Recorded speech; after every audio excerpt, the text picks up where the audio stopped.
Hello, I'm Kelly Russell, instructional coach here at Elam. This presentation will discuss making and selecting materials. So let's talk about materials. I'll be honest, there was a time where determining which materials to use with my students had me feeling like this picture: disorganized, scattered, and without a clue of where to start. There are so many options for instructional materials out there, and it can be incredibly difficult to orient yourself to the ones that are right for you and your students. Hopefully, this presentation will give you some ideas on where to start so this concept can be a little less intimidating. There are lots of types of materials out there. Today, we'll focus on a couple of them. The first are physical materials. Physical materials are what they sound like: physical, hard copy materials that your student can touch and hold.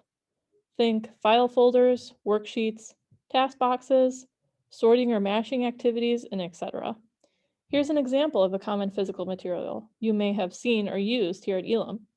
The student manipulates laminated and Velcroed pieces to sort the different icons into categories.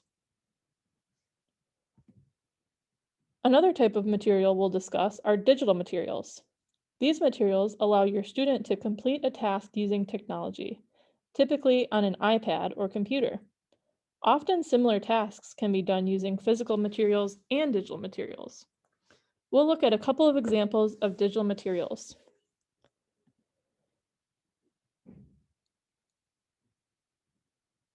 The first is a board maker example.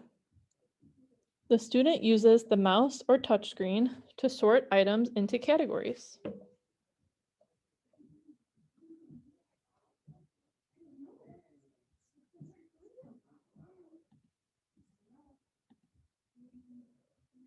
Another example is a boom card.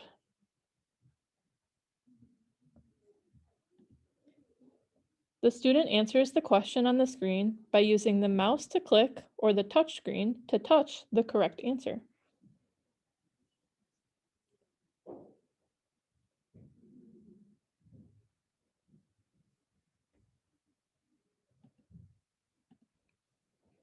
An important distinction to make is the difference between a digital material and a digital platform.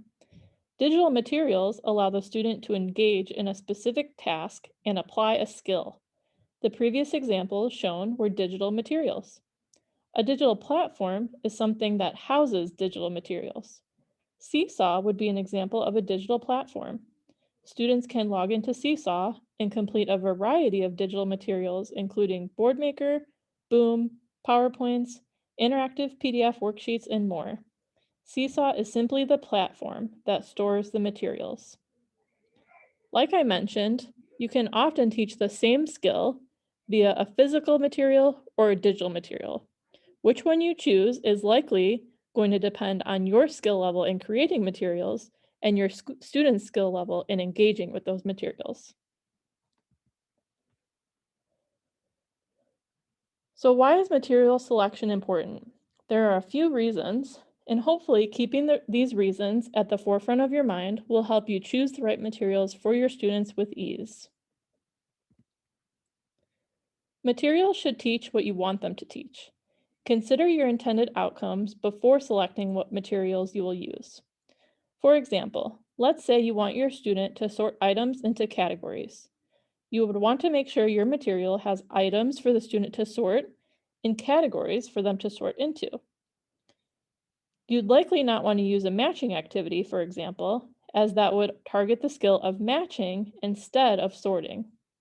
You should also consider types of teaching. Generally, there are three types of teaching. Skill acquisition is when you're teaching a brand new skill. Consider this when you're selecting materials for your student. You'll likely need to explain the steps and/or show them how to complete the task. Skill maintenance is when a student has already learned a skill that you want to make sure they continue to practice.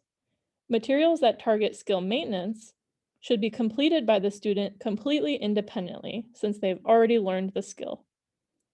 Content exposure covers topics that aren't necessarily being programmed for, but that you want your student to have some exposure to.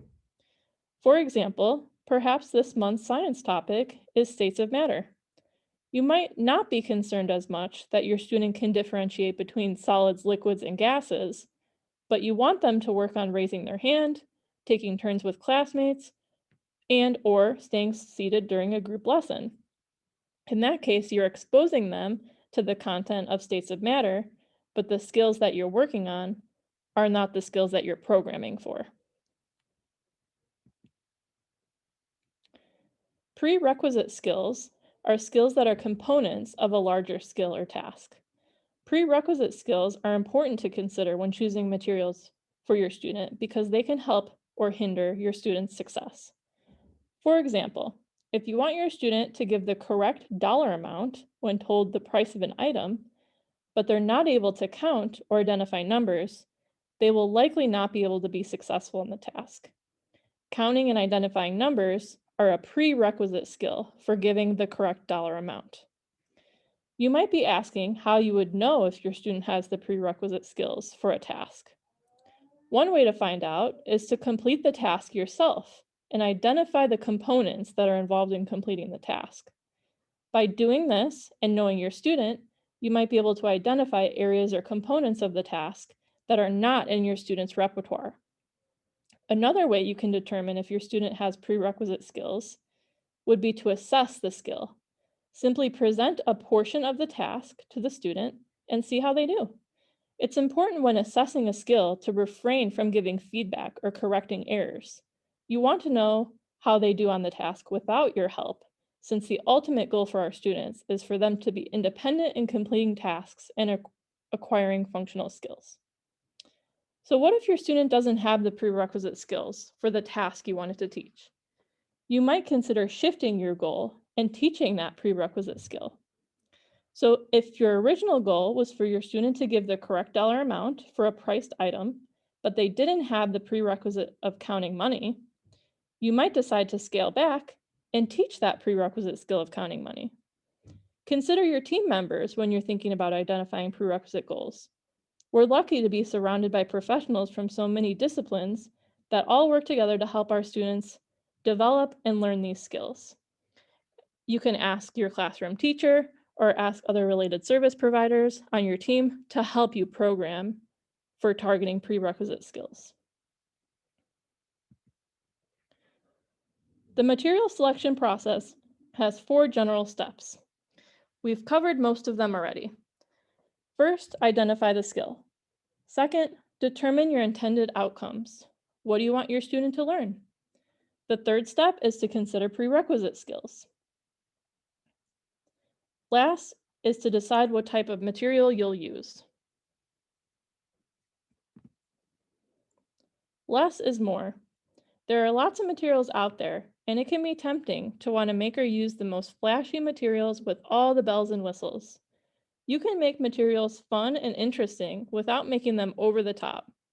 Keep in mind that many of our students can become overwhelmed or distracted by too much sensory input or when expectations or directions are complicated or unclear. Focus on the critical features of the skill you want to teach. Include only what you need to. Incorporate your students' interests and make it fun while keeping it functional. Sometimes the perfect material doesn't already exist and you need to create it. When doing this, know yourself. Know your skill set. Try new things and use your troubleshooting skills to try to solve it if you run into a problem.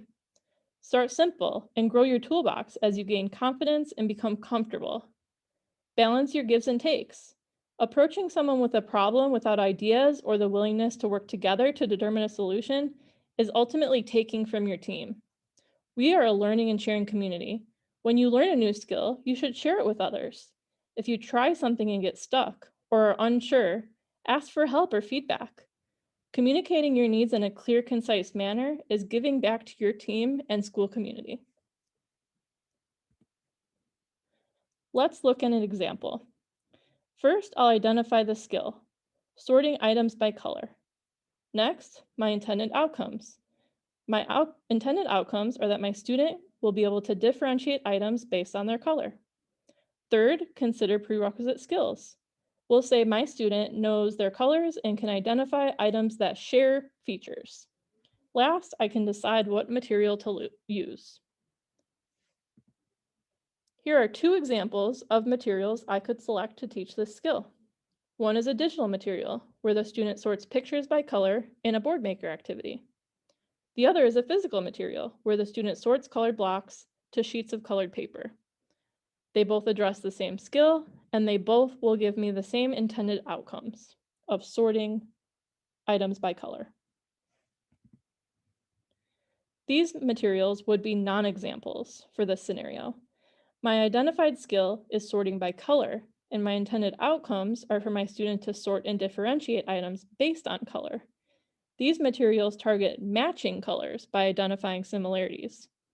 These materials might work for other goals, such as matching, but for this example of sorting colors, they are a non-example. Practice makes progress. Practicing these skills, collaborating with your team, and asking for feedback will aid in the development of a well-rounded skill set in selecting and making materials. When you pair your students' successes with your efforts to help them achieve their goals, you'll grow as a professional and an educator. Thanks for watching. Feel free to reach out to me if you have questions or comments about this presentation. I'd be more than happy to collaborate and give feedback on your material making endeavors.